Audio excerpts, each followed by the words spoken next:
ഇനി കായിക കേരളം കാത്തിരിക്കുന്ന ഒരു ഒന്നൊന്നര വരവുണ്ട്. ആ വരവാണ് നമ്മൾ ഇന്നലെ രാത്രി തൊട്ട് ഔദ്യോഗിക സ്ഥിരീകരണമാക്കി. ഇപ്പോൾ നമ്മൾ ആഘോഷിച്ചുകൊണ്ടിരിക്കുകയാണ്. അർജന്റീനയുടെ നീലപ്പട കേരളത്തിൽ ഫുട്ബോൾ കളിക്കും. കായിക മന്ത്രി വി അബ്ദുറഹിമാൻ സ്പെയിനിൽ അർജന്റീനൻ ഫുട്ബോൾ പ്രതിനിധികളുമായി നടത്തിയ ചർച്ചയിലാണ് ഈ തീരുമാനം വന്നിരിക്കുന്നത്. കേരളത്തിന്റെ ഫുട്ബോൾ വളർച്ചയ്ക്ക് സഹായിക്കുന്ന ചരിത്രപരമായ ഇടപെടലാണിപ്പോൾ സംസ്ഥാന സർക്കാരിന്റെ ഭാഗത്തു നിന്നുണ്ടായിരിക്കുന്നത്. സ്പോർട്സ് ഡെസ്കിൽ നിന്ന് വീണ്ടും PJ അരുൺ ഈ വാർത്തയുടെ കൂടുതൽ വിവരങ്ങളുമായി ഇപ്പോൾ ചേരുന്നുണ്ട്. Good morning PJ Arun. വലിയ ഒരു ആകാംക്ഷയുണ്ട്, വലിയ ഒരു നേട്ടമായിരിക്കും അങ്ങനെ അർജന്റീനിയൻ ഫുട്ബോൾ ടീം കേരളത്തിലെത്തുന്നു. ഒപ്പം തന്നെ ഒരു ഫുട്ബോൾ അക്കാഡമി സ്ഥാപിക്കുന്നതിനെ കുറിച്ചുള്ള ചർച്ചകൾ വരെ നടക്കുന്നു. വലിയ തോതിൽ നേരത്തെ നമ്മൾ ഈ ഒരു വാർത്ത വന്നപ്പോൾ ആഘോഷിച്ചിട്ടുണ്ട്, ആകാംക്ഷയോടുകൂടി കാത്തിരുന്നിട്ടുണ്ട്. പക്ഷെ ഒരു സ്ഥിരീകരണം ഇന്നലെ രാത്രിയോടുകൂടിയാണ് വന്നത്. കൂടുതൽ കാര്യങ്ങൾ എന്തൊക്കെ ഔദ്യോഗികമായി ഇപ്പോൾ പങ്കുവയ്ക്കാൻ കഴിയും? Kavya, good morning. കാരണം നേരത്തെ കാവ്യ സൂചിപ്പിച്ചതുപോലെ തന്നെ വളരെ സന്തോഷകരമായ ഒരു വാർത്ത തന്നെയാണ്. കാരണം പേഴ്സണലി ഞാനും ഒരു മെസ്സി ഫാനാണ്, അർജൻറ്റീന ഫാനാണ്. അതുകൊണ്ട് തന്നെ മെസ്സിപ്പട കേരളത്തിലേക്ക് വരുന്നത്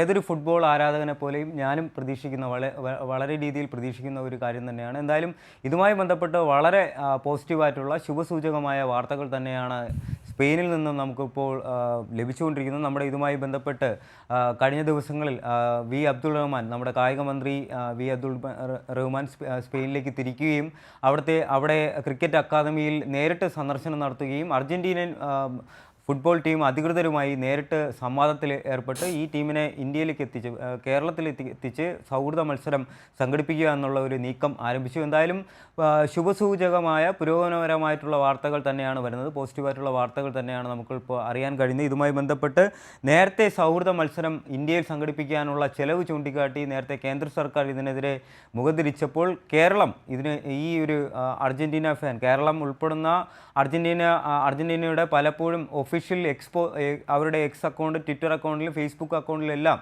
കേരളത്തിലുള്ള ഫുട്ബോൾ പ്രേമികളുടെ അർജന്റീനിയൻ ക്രിക്കറ്റിനോടുള്ള സ്നേഹം, പ്രത്യേകിച്ച് മെസ്സിയോടുള്ള സ്നേഹം, നേരത്തെ ലോകകപ്പ് കിരീടം അർജന്റീന നേടിയപ്പോൾ കേരളത്തിൽ ഉൾപ്പെടെയാണ്, ഇന്ത്യയിൽ പ്രത്യേകിച്ച് നമ്മൾ എടുക്കുകയാണെങ്കിൽ കേരളത്തിൽ അർജന്റീനയ്ക്ക് വലിയൊരു ഫാൻ ബേസ് ഉണ്ട്. ആ ഒരു ഫാൻ ബേസിനെല്ലാം ആ ഒരു ആവശ്യമെല്ലാം മുൻനിർത്തി തന്നെയാണ് കേരള സർക്കാർ മുൻകൈ എടുത്തുകൊണ്ട് അർജന്റീന ഫുട്ബോൾ അധികൃതരുമായി നേരിട്ട് ചർച്ച നടത്തി അവിടുത്തെ അക്കാഡമിയെല്ലാം നേരിട്ട് ഒരു സന്ദർശനം നടത്തി മാഡ്രിഡിലെത്തി ഫുട്ബോൾ അധികൃതരുമായി ചർച്ച നടത്തിയതിൻ്റെ ഫലം കൂടിയാണ് എന്തായാലും അർജന്റീന ടീം എന്തായാലും കേരളത്തിൽ എത്തും.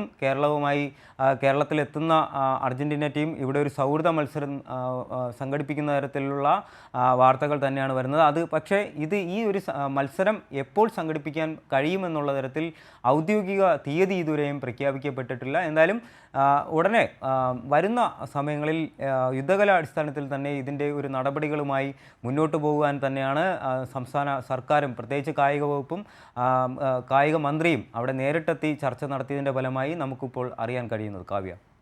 ശരി അരുൺ, എന്തായാലും ഈ ഒരു വാർത്തയ്ക്ക് സ്ഥിരീകരണമായത് തന്നെ വലിയ ആവേശമായിട്ടുണ്ട്. അപ്പോൾ ആ തീയതി എന്ന് പറയുന്നത് അങ്ങേയറ്റം ആകാംക്ഷയോടുകൂടി കാത്തിരിക്കുകയാണ്. അത് അർജന്റീനിയൻ ഫുട്ബോൾ ആരാധകർ മാത്രമല്ല, അല്ലേ, ലോക ഫുട്ബോളിൻ്റെ ഫാൻസ് ആയിട്ടുള്ള മലയാളികൾക്ക് മുഴുവൻ വലിയ ആഘോഷമായിരിക്കും.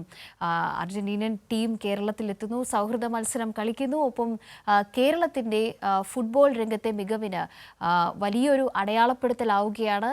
ഫുട്ബോൾ ആരാധകർക്ക് വലിയ ലോകത്ത് തന്നെ ഒരു ചരിത്ര അടയാളപ്പെടുത്തലാവുകയാണ്. അപ്പോൾ ഫുട്ബോൾ അക്കാഡമി സ്ഥാപിക്കുന്നത് അടക്കമുള്ള കാര്യങ്ങളിലേക്ക് ചർച്ചകൾ കടക്കുന്നു എന്ന് പറയുമ്പോൾ ഈ ഒരു രംഗത്ത്, കായിക രംഗത്ത് സംസ്ഥാന സർക്കാരിൻ്റെ ബന്ധപ്പെട്ട കായിക വകുപ്പിൻ്റെയൊക്കെയും ആ ഒരു ദീർഘവീക്ഷണം കണ്ടേ മതിയാവുകയുള്ളൂ നമ്മൾ എന്നുള്ളതാണ് ഏറ്റവും പ്രധാനപ്പെട്ട കാര്യം.